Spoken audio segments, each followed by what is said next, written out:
El Señor esté con ustedes.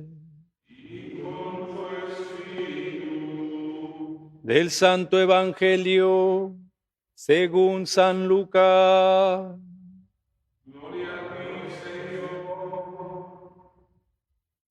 Los padres de Jesús solían ir cada año a Jerusalén para las festividades de la Pascua. Cuando el niño cumplió 12 años, fueron a la fiesta según la costumbre. Pasados aquellos días, se volvieron, pero el niño Jesús se quedó en Jerusalén sin que sus padres lo supieran. Creyendo que iba en la caravana, hicieron un día de camino. Entonces lo buscaron y al no encontrarlo, regresaron a Jerusalén en su busca. Al tercer día lo encontraron en el templo, sentado en medio de los doctores, escuchándolos y haciéndoles preguntas. Todos los que lo oían se admiraban de su inteligencia y de sus respuestas. Al verlo, sus padres quedaron atónitos y su madre le dijo: Hijo mío, ¿por qué te has portado así con nosotros? Tu padre y yo te hemos estado buscando llenos de angustia. Él les respondió: ¿por qué me andaban buscando? ¿No sabían que debo ocuparme en las cosas de mi padre? Ellos no entendieron la respuesta que les dio. Entonces volvió con ellos a Nazaret y siguió sujeto a su autoridad. Su madre conservaba en su corazón todas aquellas cosas. Palabra del Señor.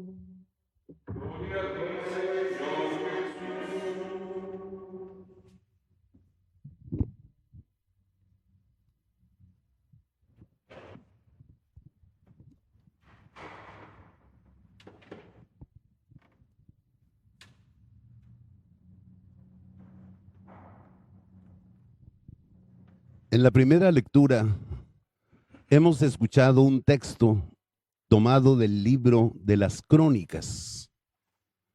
Ese libro fue escrito como un complemento a los libros de Samuel y de los Reyes. Mucho tiempo después, ya después del exilio, el autor o los autores recopilaron documentos y tradiciones antiguas y quisieron complementar con algunos acontecimientos que habían sido omitidos los relatos históricos que se reflejan en los libros de Samuel y de los Reyes. ¿Qué importancia pueden tener para los cristianos las historias antiguas del pueblo de Israel? ¿Tiene algún sentido leerlas? Ciertamente, cuando yo era un niño de secundaria y estaba en el seminario y nos tenían prohibido leer novelas, ver televisión, leer periódicos o revistas, para mí la lectura de esos libros históricos fue como leer una novela, como estar viendo una serie. Me encantaba leer esas historias. Las historias de Moisés, de Josué, de los jueces, de los reyes, de las crónicas, de los macabeos. Eran libros fabulosos que hablaban de guerras, de batallas, de revoluciones, de revueltas. Era una cosa fabulosa. Pero más allá del interés, ¿qué importancia puede tener para nosotros? Ciertamente, mucha. Demasiada importancia. San Pablo le decía a Timoteo: toda la escritura está inspirada y es útil. Útil para nosotros y útil para exhortar a los demás. es palabra de Dios. Y en otra de sus cartas, San Pablo dirá, todo lo que está escrito acerca del pueblo de Israel, de su historia, ha sido escrito por nosotros, para que aprendamos de aquella historia. El gran escritor romano, Cicerón, al hablar de la historia nos dice que la historia es vitae memoria et magistra vitae. Es la memoria de la vida y la maestra de la vida. Y el Papa Francisco nunca deja de hablarnos de la importancia que tiene la historia, conservar la historia, conocer la historia de mi propia persona, de mi familia, de mi pueblo, de mi nación, del mundo, de mi iglesia. Para el Papa Francisco, olvidar, perder la memoria, es sinónimo de pérdida de la identidad. Si no conservamos la memoria, de dónde venimos, quiénes fueron nuestros antepasados, cómo vivieron, cómo fueron evolucionando y desarrollándose, difícilmente podemos saber quiénes somos. Difícil podemos comprender nuestra realidad actual y conocer el suelo que pisamos. Un sacerdote que se olvida de su pasado, de su historia como seminarista, de sus travesuras, de las veces que hizo trampa, será un sacerdote incomprensivo, severo, exigente, porque perdió la memoria de que él también. Un sacerdote que trata de ignorar la historia de su familia, de dónde salió, de quién eres hijo, en qué pueblo naciste, puede tener el peligro de creer que él es un aristócrata de cuna alta, alguien valioso, alguien que siempre lo ha tenido todo. Y eso es mentira. Jesús recuerda dónde y cómo nació, dónde y cómo fue concebido, dónde y cómo creció. Jesús recuerda y con orgullo que su padre fue un carpintero. Jesús recuerda su historia y por eso Jesús sabe perfectamente quién es Él. Tiene clara su identidad. Recordar la historia de Israel es conocernos más como iglesia y es conocer más a este Dios, el Dios que nos eligió como pueblo suyo. El texto que hoy hemos escuchado nos habla de una época poquito posterior a la época de Elías. Es la época en que Eliseo desarrolla su ministerio. Sin embargo, el autor se fija más en el reino de Judá que en el reino de Israel, donde Eliseo ejerció su profetismo. Y nos habla de este rey especial, Joás. ¿Quién fue Joás? Su abuelo había sido aliado del rey Acab, con el que tantos problemas tuvo el profeta Elías. Su padre, después de ser derrotado, sus mismos súbditos se deshicieron de él y lo mataron. Y una de sus mujeres, llamada Atalía, se encargó de lo demás.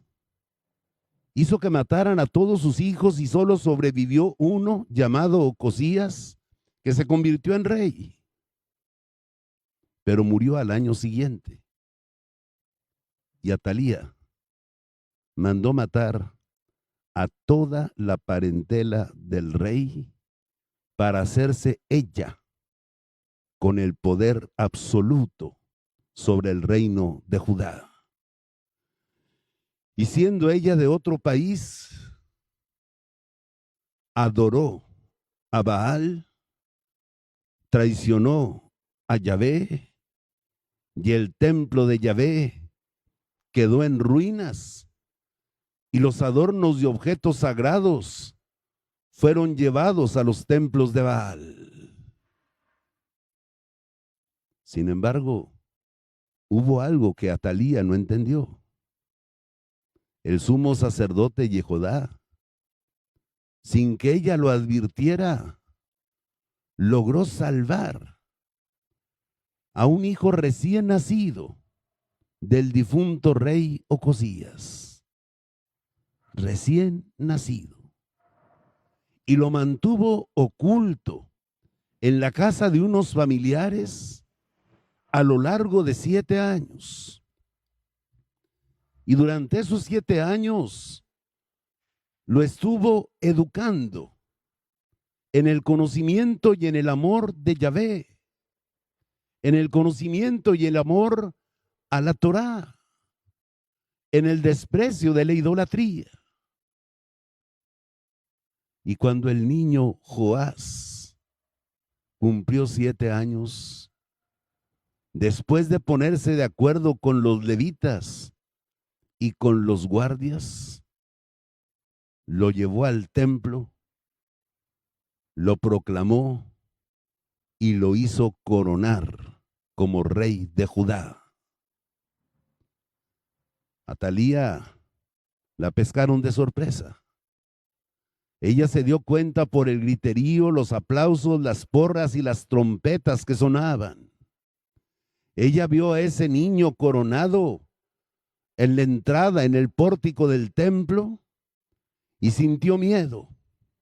Y fue corriendo al templo tratando de encontrar santuario, de que le respetaran la vida. Pero era tan grande el odio hacia aquella mujer que decidieron matarla.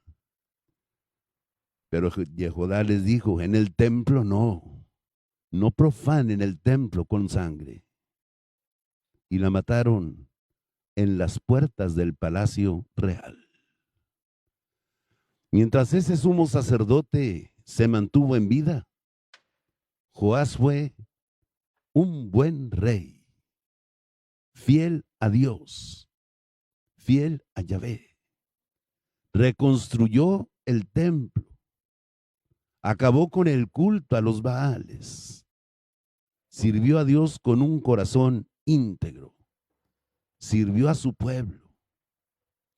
Pero cuando ese sacerdote que había cuidado de él, que le había salvado la vida, murió, el corazón de Joás cambió.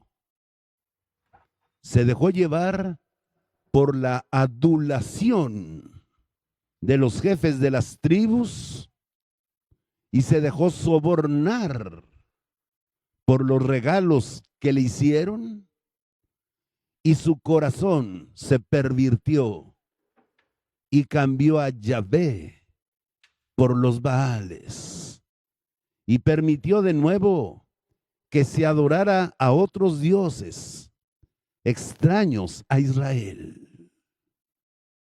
Muchos profetas trataron de advertirle a Joás: está mal lo que haces. No hay más que un solo Dios verdadero. A ninguno escuchó, a todos maltrató. Y entonces el Espíritu Santo invadió a Zacarías, el hijo del sacerdote Jehudá. Y éste proclamó ante el pueblo: ¿por qué han hecho esto?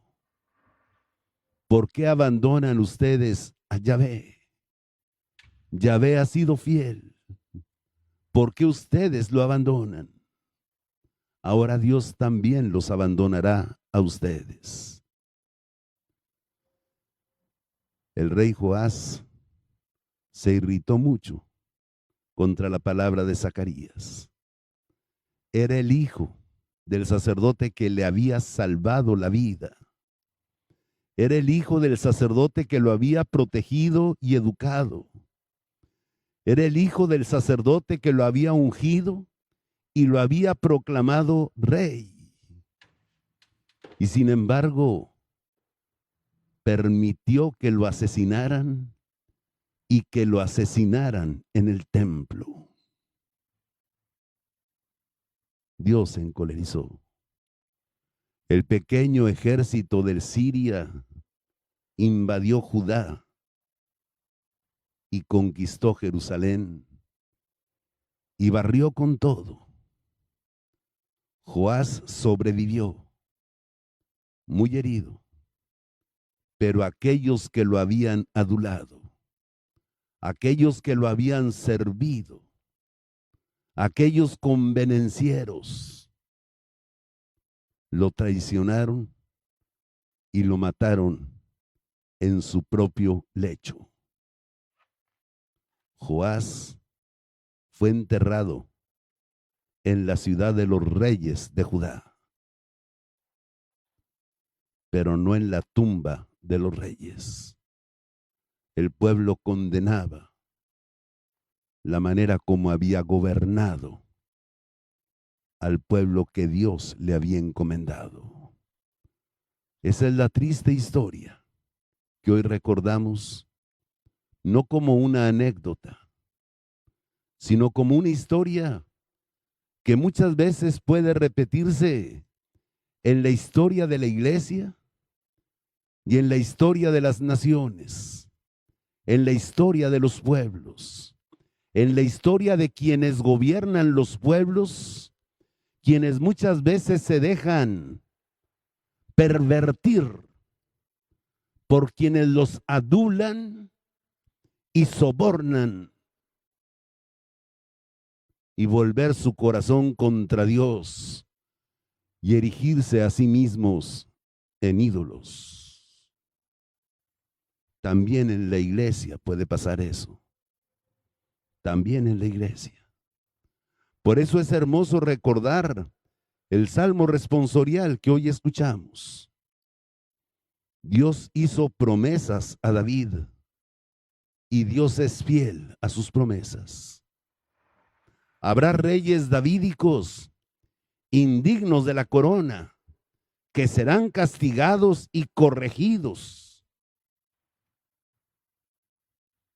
Pero Dios permanecerá fiel a las promesas que le hizo a David.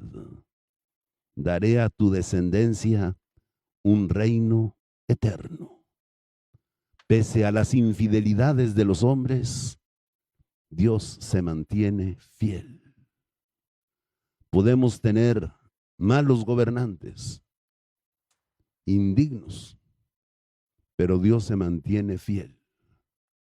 Podremos tener malos papas, malos obispos, y Dios nos corregirá.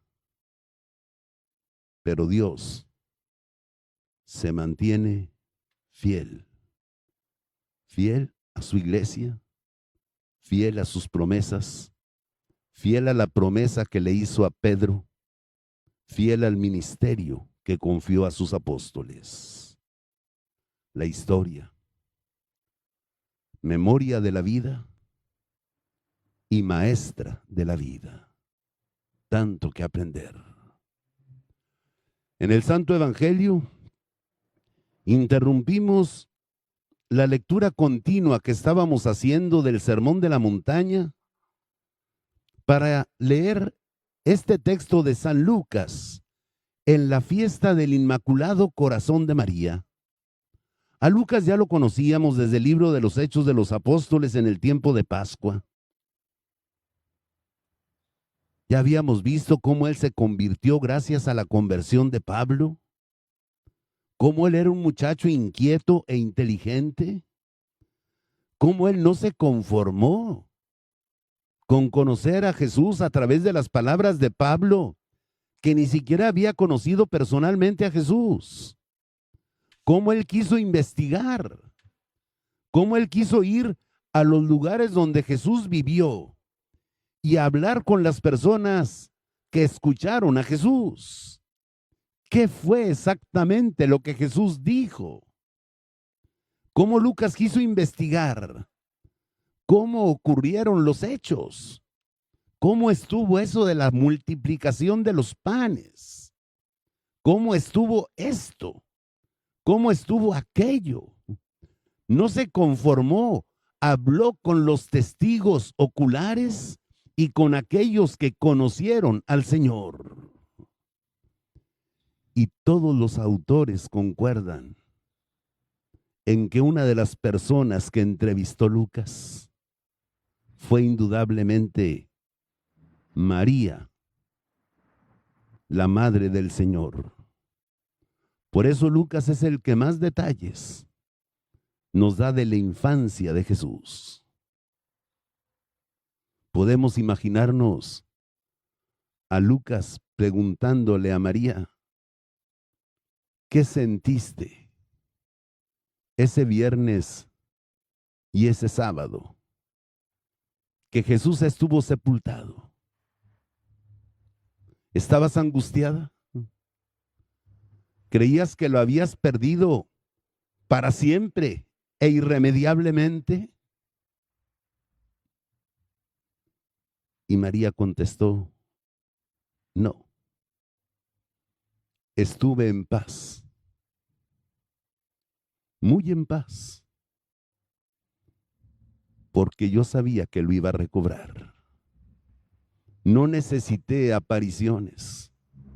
No necesité que Jesús se me apareciera para decirme, mamá, no estés triste, aquí estoy vivo, soy yo de a de veras.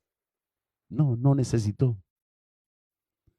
Ella creía con fe, fuerte, firme y segura, que al tercer día lo iba a recobrar. Que ahora Jesús estaba donde debía estar. Que ahora Jesús estaba donde quería estar. Que ahora Jesús estaba en la casa y en las cosas de su Padre. De su Padre Dios. Y entonces María le relata a Lucas ese episodio de la vida de Jesús. Tenía 12 años, la edad en que los niños judíos celebraban el Bar Mitzvah, el tránsito de la niñez a la vida adulta, a la mayoría de edad. Lo llevaron al templo. Acabado el culto, regresaron. José seguía viéndolo como un niño y dijo, ha de ir con su mamá, con las mujeres. No se revolvían. Y María lo ha de haber pensado, pues ya no es un niño. Ha de ir con José, con los hombres. Y así pasaron 3 días, hasta que José le preguntó a María, ¿y cómo está el niño? Pues, ¿qué no está contigo, vieja? Pues no, pues yo creí que venía contigo. Ya desandar el camino. La angustia de tener un hijo perdido. La angustia de tener al único hijo perdido. La angustia de tener a un hijo que amamos y que nos ama perdido. De no saber dónde está. De no saber si se lo robaron. De no saber si lo secuestraron. Si lo van a tener que buscar en fosas clandestinas. Si al rato va a hablar el secuestrador para pedir lana. La angustia de saber que ese niño perdido no nos pertenece.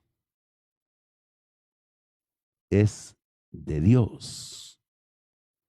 ¿Qué cuentas le vamos a dar a Dios? Cuando yo era rector en Monterrey, un seminarista murió ahogado. Y yo me preguntaba, ¿cómo le voy a decir a sus papás? ¿Cómo le voy a decir a su mamá? Ellos me lo encomendaron. Ellos me lo confiaron. ¿Cómo les voy a explicar? Me van a cachetear. Me van a odiar. El hijo perdido. Volvieron a Jerusalén y lo buscaron por toda la ciudad. ¿Dónde podremos encontrar un niño de 12 años? Inquieto y travieso. Pues vamos a los parques. A lo mejor ahí está jugando con otros niños. Vamos a las tiendas, porque como en Nazaret no hay tiendas, a lo mejor anda viendo los electrónicos o los tenis de moda. Vamos a ver las maquinitas y los videojuegos. No estaba. Y finalmente fueron al templo. Y allí lo encontraron, platicando con una bola de viejillos sabios, a los que tenía apantallados por las preguntas que hacía y por las respuestas que daba. Un niño maravilla. Y se acercan a él y le dicen, hijito, ¿por qué nos haces esto?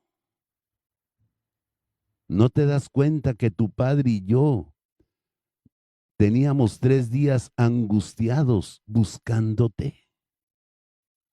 Y la respuesta de Jesús, ¿por qué me buscaban? ¿Acaso no saben dónde debo estar? ¿Acaso no saben dónde quiero estar?